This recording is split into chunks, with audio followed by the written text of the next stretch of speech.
lihat dari Bro Tim ini kan salah satu anak muda yang berhasil bisa membuat duit dari segini jadi segini, dari segini jadi segini gitu ya.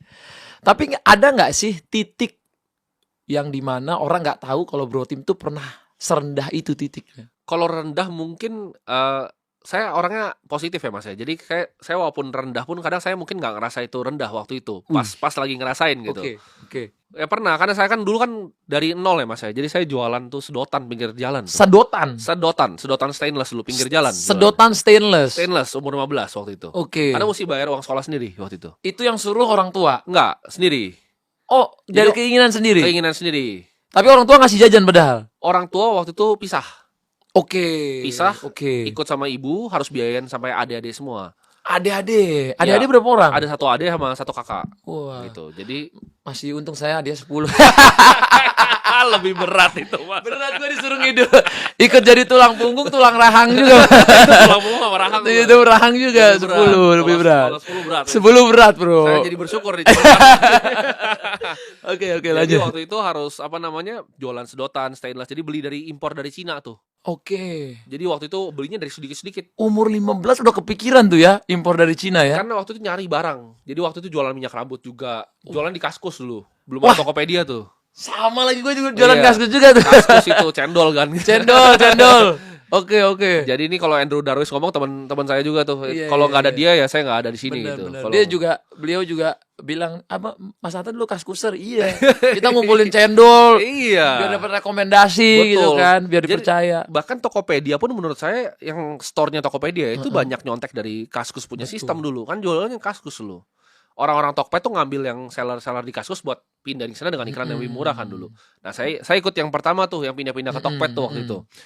Tokped tuh dulu jualan di sana saya ingat Mas, itu masih orang belum ngerti digital marketing. Oke. Jadi ketika saya jualan misalnya pomade rambut gitu kan, minyak rambut, saya kasih mukanya Cristiano Ronaldo itu kan, mau ganteng seperti ini, kasih sisir gratis tuh. Oke, gua tahu lagi promo-promo ini. Saya yang pertama ciptain di Indonesia itu, sisir Oke. gratis itu. Sekarang kan semuanya udah begitu. Semua udah bikin gitu. Itu saya yang pertama kali bikin, tuh saya jadi distributor besar waktu itu di Tangerang. Oh, tapi ini produk bukan punya Mas. Bukan, saya ambil Reseller. dari luar. Iya, saya ambil dari luar Oke. gitu. Saya sourcing dari luar, saya impor masukin ke dalam.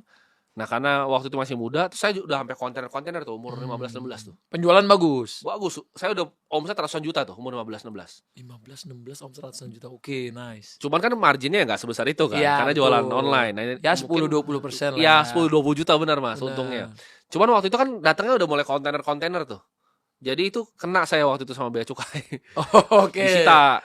Disita. Terus ya udah saya pikir saya mesti pivot nih gitu kan, karena bisnis modelnya nih kalau masuknya udah gede kayak gini, saya kan nggak ngerti tuh waktu itu cara-caranya. Kena sita.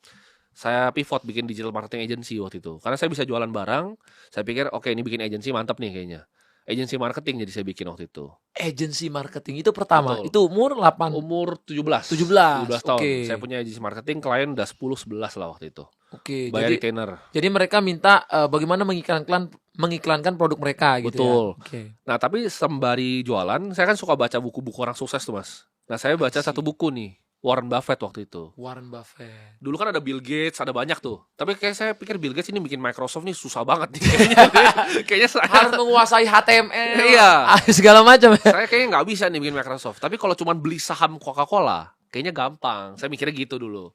Okay. Jadi saya punya mindset bukan pengusaha. Jadi saya mau jadi investor. Jadi dari dulu saya nggak pernah mikir agensi itu mau saya gedein, Mas. Saya nggak pernah mikir gitu. Saya mikir uangnya sini gua keruk semua, terus gua mau beli saham. Jadi dari umur 15 tuh saya udah beli saham BCA, saya udah tabungin tuh. Jadi saham dari BCA umur 17. 15. Udah beli saham BCA. Udah beli saham BCA. Per bulan 2016, beli gitu. Tiap dapat uang beli terus. Jadi jualan uangnya saya keruk semua. Saya hemat-hemat hidupnya. Saya tuh punya income 100 juta, makan masih di warteg. Opornya saya nggak beli ayam, saya beli kuahnya doang. Nasi kuah sama orek tempe ya. Orek tempe biar murah. Hustle, Bro. Jadi sebenarnya duitnya ratusan juta itu.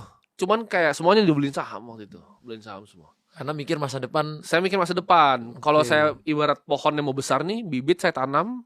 Saya ntar kalau pohonnya besar saya tinggal nyantai. Kayak sekarang udah nyantai gitu. Oke. Enak. Jadi makan enaknya baru sekarang. Baru makan daging. Baru makan daging gitu. Oke, jadi dulu susah-susah dulu. Susah dulu. Kalau sekarang orang dapat duit dikit, wah udah hadiah buat diri sendiri dulu. Iya, kalau saya nggak ada tuh self reward. Malah saya ngerasa ketika saya investasi kayak mungkin Mas Atta beli emas itu self rewardnya.